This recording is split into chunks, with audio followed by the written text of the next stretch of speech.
Docteur Zakir, mon patron est agnostique. Il ne croit pas en la religion, mais il m'a posé une question que je voudrais vous transmettre. Il m'a dit: Regarde, le Coran se prétend être un livre éternel, valable pour toutes les générations. Mais pourquoi ne parle-t-il pas de l'intelligence artificielle? Aujourd'hui, l'intelligence artificielle contrôle beaucoup de choses. Elle peut créer des vidéos, écrire des articles, remplacer des médecins, des juges et même des enseignants. Si le Coran est vraiment une révélation divine, pourquoi n'a-t-il pas mentionné un danger aussi grand? N'est-ce pas la preuve que ce livre appartient à une époque ancienne et qu'il ne peut pas répondre aux défis modernes? D'abord, il faut comprendre une chose essentielle. Le Coran n'est pas un livre de science avec un C, mais un livre de signes avec un S. Si Allah avait voulu inscrire dans le Coran chaque découverte scientifique, chaque équation de mathématiques, chaque loi de physique ou chaque invention technologique, le Coran ne serait pas un livre, mais une bibliothèque infinie. Imaginez, si le Coran devait mentionner les lois de Newton, la théorie d'Einstein, les détails de l'électricité, les secrets de l'informatique, la biologie moléculaire et maintenant l'intelligence artificielle. Il serait si gigantesque que personne n'aurait jamais le temps de le lire. Or, le but du Coran n'est pas de remplacer les bibliothèques humaines. Son rôle n'est pas d'être une encyclopédie, mais un guide divin. Son objectif n'est pas d'expliquer comment programmer un robot ou comment construire un ordinateur, mais de montrer à l'humanité comment vivre, comment adorer Allah et comment rester sur le droit chemin. Mais attention, cela ne veut pas dire que le Coran est silencieux sur la science. Au contraire, il contient de nombreux versets qui parlent du ciel, de la création de l'homme, de l'eau, des astres, de l'embryologie. Et chaque fois, ce qu'il affirme est juste. Et c'est là la règle fondamentale. Tout ce que le Coran dit est vrai, et jamais la science ne pourra le contredire. Et mieux encore, dans plusieurs domaines, le Coran a mentionné des vérités qui n'ont été découvertes que des siècles plus tard. C'est ce qu'on appelle un miracle scientifique du Coran. Mais Allah n'a pas pour mission de lister chaque invention humaine. Il donne des signes, pas une encyclopédie. Prenons maintenant un exemple concret qui montre comment le Coran et la loi islamique sont toujours en avance sur l'humanité.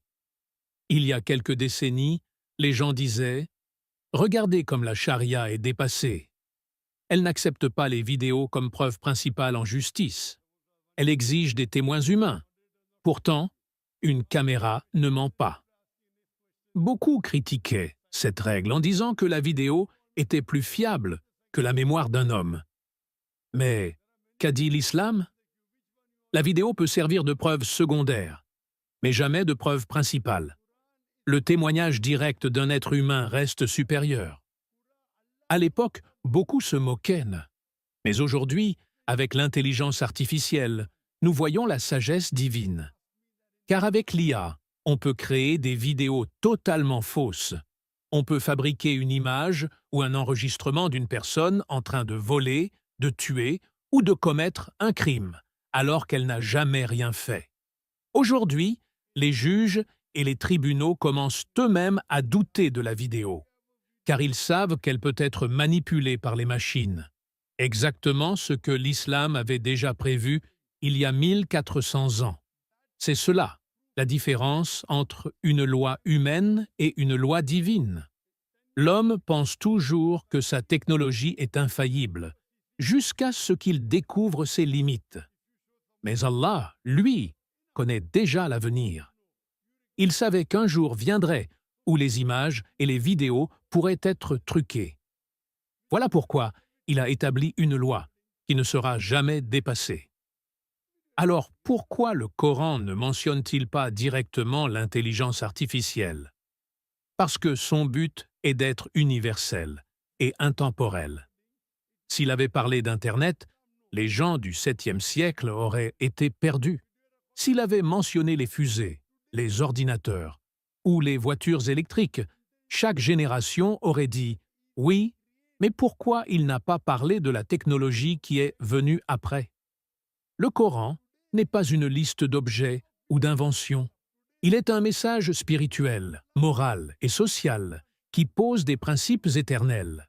Ces principes s'appliquent à toutes les époques, même lorsqu'apparaissent des réalités nouvelles, comme l'intelligence artificielle.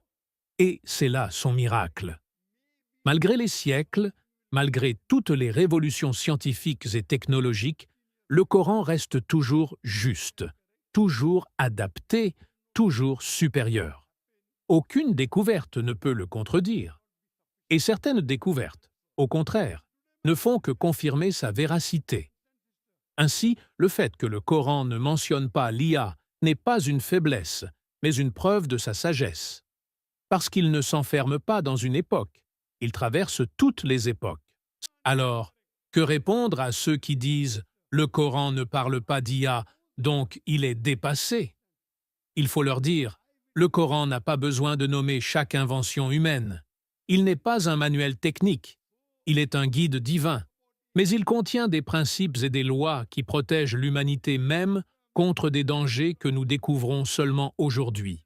Et l'intelligence artificielle, qui trompe même les juges et les savants, n'est qu'une preuve supplémentaire que la loi d'Allah est la seule qui ne se trompe jamais. Voilà pourquoi le Coran reste intemporel. Voilà pourquoi il est la parole d'Allah. Et voilà pourquoi, même face à l'intelligence artificielle, il demeure un miracle. Docteur Zakir, le Coran nous demande souvent de réfléchir, d'observer la création et même de méditer sur nous-mêmes. Dans la sourate An-Nahl, Allah dit de considérer nos propres fonctions et notre existence. Alors, ma question est la suivante. Est-ce que ce verset ne peut pas être compris comme une invitation à la simulation? Autrement dit, le Coran ne nous encourage-t-il pas à utiliser nos capacités, à imiter certaines fonctions humaines pour en tirer des outils qui peuvent aider l'humanité, comme l'intelligence artificielle? Peut-on dire que le Coran inspire indirectement la création de la technologie moderne? Mon frère, ta question est très intéressante. Oui, il est vrai que le Coran nous invite à réfléchir. Il y a de nombreux versets où Allah dit « Ne médite-t-il donc pas? Ne réfléchissent-ils pas ?» Ou encore « Pour les gens doués d'intelligence, il y a là des signes. » C'est-à-dire que le croyant n'est pas seulement un adorateur qui prie, mais aussi un penseur, un chercheur, un observateur de la création. Le Coran ne se contente pas de nous dire quoi faire. Il nous pousse à comprendre, à utiliser notre raison et à découvrir les merveilles de la création d'Allah.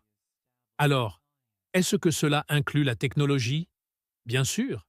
L'histoire de l'islam en est la preuve.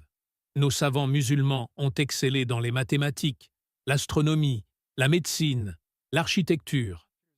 C'est grâce à cette réflexion et à cette quête de savoir, inspirée par le Coran, que l'humanité a bénéficié de grandes avancées. Avant de continuer, prends juste un instant. Like cette vidéo pour que le rappel atteigne d'autres frères et sœurs. Et abonne-toi maintenant, car les prochaines vidéos contiendront des enseignements que tu ne veux absolument pas manquer. Si tu es vraiment un fan du Dr Zakir Naik, prends juste 5 secondes pour écrire en commentaire dès maintenant. Qu'Allah accorde une longue vie à Dr Zakir Naik. Maintenant, concernant la simulation et l'intelligence artificielle, oui, on peut dire que réfléchir sur les fonctions humaines peut inspirer la création d'outils qui reproduisent une partie de ce que nous faisons. Par exemple, quand un ingénieur observe l'œil humain, il peut créer une caméra. Quand il observe la mémoire, il invente un disque dur. Quand il observe la parole, il invente un logiciel de reconnaissance vocale. Tout cela, en réalité, n'est qu'une imitation imparfaite de ce qu'Allah a déjà créé. Mais attention, il y a une grande différence. L'homme observe, imite et fabrique. Mais Allah crée à partir de rien.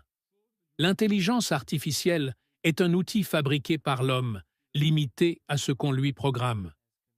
Le cerveau humain, lui, est une création directe d'Allah, doté de liberté, de conscience et d'âme.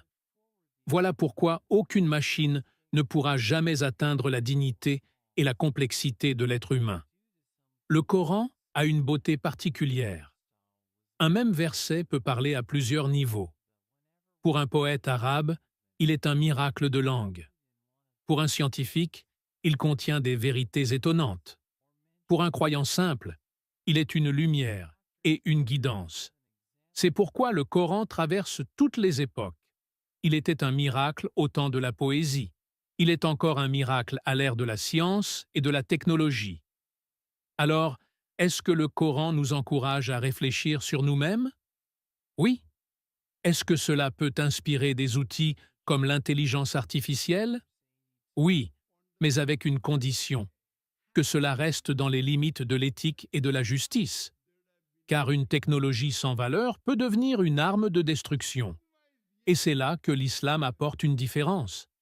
L'IA peut être utile pour apprendre le Coran via des applications, pour traduire des langues, pour faciliter la recherche du savoir, pour organiser la charité. Mais si elle est utilisée pour manipuler, pour détruire ou pour détourner l'homme de sa foi, alors elle devient un danger. Le Coran nous donne donc la direction. Utiliser l'intelligence qu'Allah nous a donnée pour améliorer notre vie, mais sans jamais oublier que la vraie guidance ne viendra pas des machines, mais du Créateur des hommes et des machines.